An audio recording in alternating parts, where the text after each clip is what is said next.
General Shankar Prasad, सबसे पहले मैं आपसे समझना चाहती हूं कि अगर रूस एक टारगेट रखता है 4 दिनों का और उसे लग जाते हैं वो टारगेट हासिल करने में भी नहीं, एक तरह से उसकी तरफ बढ़ने में लगभग 17 दिन, तो हम ये क्या समझे? रूस बच कर आगे बढ़ना चाह रहा था या फिर रूस की रणनीति कहीं पर प्रभावित हुई है उसकी इस पूरी मुहिम में, उसकी इस जंग में? जनरल प्रसाद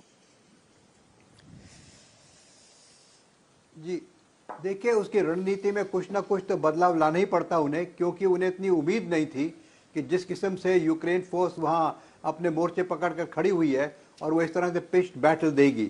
तो एक जो उनका ओरिजिनल प्लान था उसमें तब्दीली लाना तो जरूरी हो ही गया था, जो अब हो रहा है।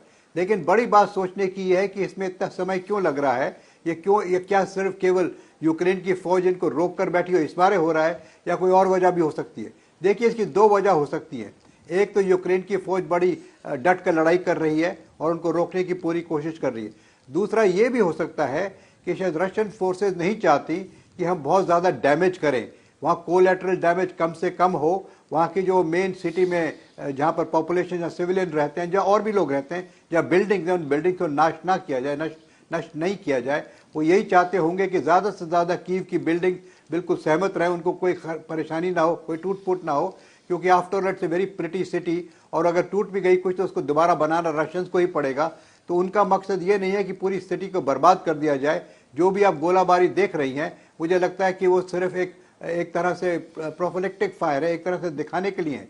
लेकिन अब दूसरी जो स्ट्रैटेजी दिख रही है, जो छोटे मोटे गाँव की जो आप बात कर रही हैं, जो कीव के बाहर हैं, उनको ये डायरेक्टली अटैक नहीं कर रहे, बल्कि उनको इंसर्कल करके आगे बढ़ रहे हैं।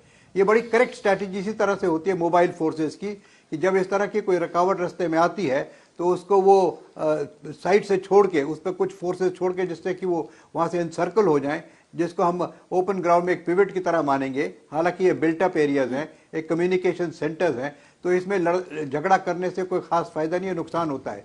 तो मैकेनाइज्ड फोर्सेज ऐसे एरियाज को बाईपास करती हैं, वही रशियन फोर्सेज मुझे लग रहा कर रही हैं, और उसमें समय लग रहा है। और समय इस मारे और लग रहा है कि वो नहीं चाहते कि ज़्यादा बर्बादी हो।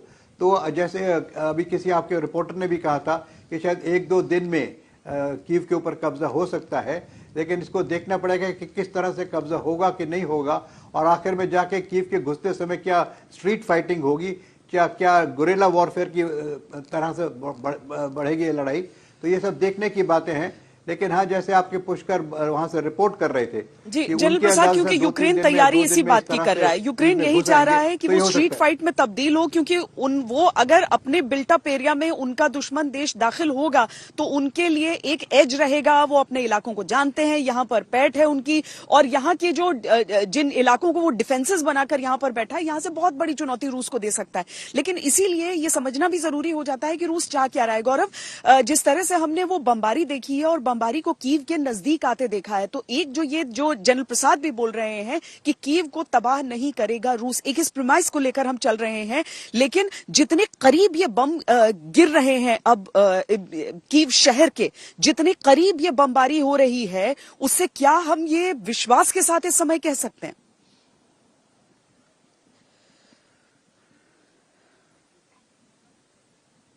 के बीच में एक बैंक के ऊपर गिरा?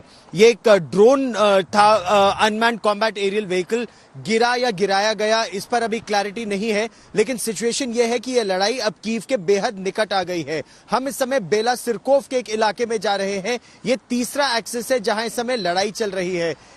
इस पूरे क्षेत्र में लड़ाई अब लगातार बढ़ती जा रही है। तो ठीक, तो हम लोग यहाँ पर हैं, तो अभी यहाँ पर हमको पुलिस बता रही है कि जो इमारत आप दिखा रहे हैं वो एक सेंसिटिव इंस्टॉलेशन है। यहाँ पर तनाव इसलिए बढ़ रहा है क्योंकि रूस की सेना 3 तरफ से अब आगे बढ़ रही है।